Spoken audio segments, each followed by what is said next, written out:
Some Democrats need to shut up and quit saying the president hadn't done anything for you, because he's done a lot. And if you look at his approval rating just among Democrats, it's running somewhere 15 to 20 points below where it should be. And a lot of that is from the yapping that comes from Democrats telling other Democrats that Joe Biden hadn't done anything for you, when, in fact, if you're an hourly worker or you have a child that you're raising and you're in poverty, Joe Biden has done more for you than anybody else has ever done for you.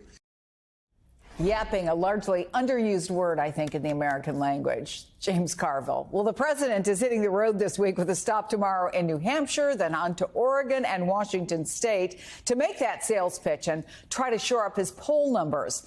Republicans have their own concerns in spite of the traditional advantage of being the opposition party in a midterm year. Senate Minority Leader Mitch McConnell is warning his party about unacceptable candidates who could win primaries but lose those races in November. Back with us tonight, Michael Steele, former chairman of the Republican National Committee and former lieutenant governor of Maryland. Juanita Tolliver, a veteran political strategist and two progressive candidates and causes. Great to see you both. So, Juanita, in a New York Times op-ed today, Senator Elizabeth Warren implies that what James Carville told us last week might not be enough. She wrote this. Quote, we need to finalize a budget reconciliation deal, making giant corporations pay their share to fund vital investments in combating climate change and lowering costs for families, which can advance with only 50 Senate votes. Is she right, or is James Carville?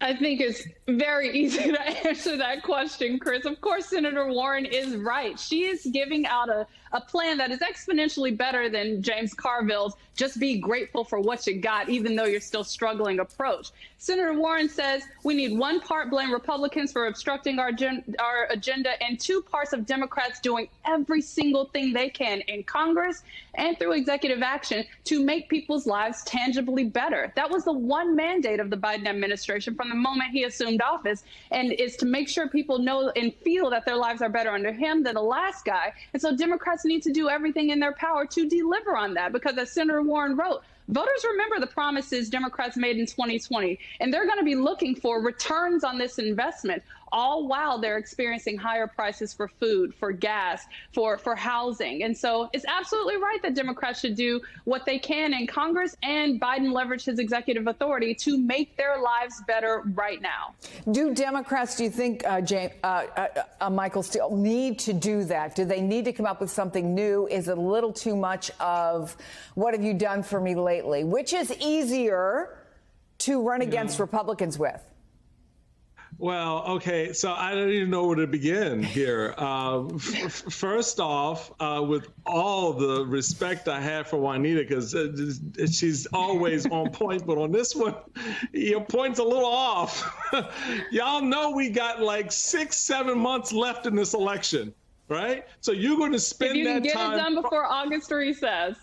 Right. You couldn't get an infrastructure bill done within a year. I mean, come on. You only have 7 months to do it. James Carville is absolutely right. Democrats have learned nothing from watching Republicans do politics. The basics of politics. You have a winning message around what you've already done. Your problem isn't, oh, we got to do something on climate. The problem is how you relate what you did on infrastructure, what you've done on COVID, what you've done on getting people back to work, to helping reduce those gas prices, to putting people back in the frame of mind that, yeah, there's a little pain right now, but the gain is so much better already. Juanita, there are Democrats who worry too many Democrats are overthinking this, and in that basket they would put Elizabeth Warren. I think it's and.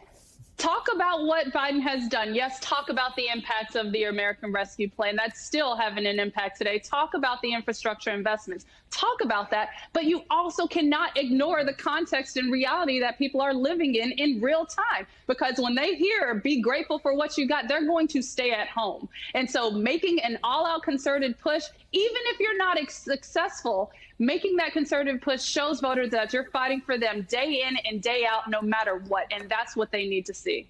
Michael, let's talk about the Republican side. They are all in on culture issues. What? Banning books from libraries.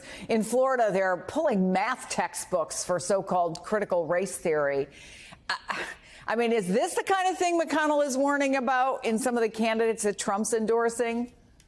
Yes, and McConnell, look, I've been saying this for 3 months, that McConnell is sitting there looking at what's coming down the pike going, we can't win with this, y'all. We can't do it. But the party doesn't care. And you know why? Because they have a weak opponent in the Democrats. The Democrats can't even take the dumb, easy stuff that Republicans are doing and use it against them.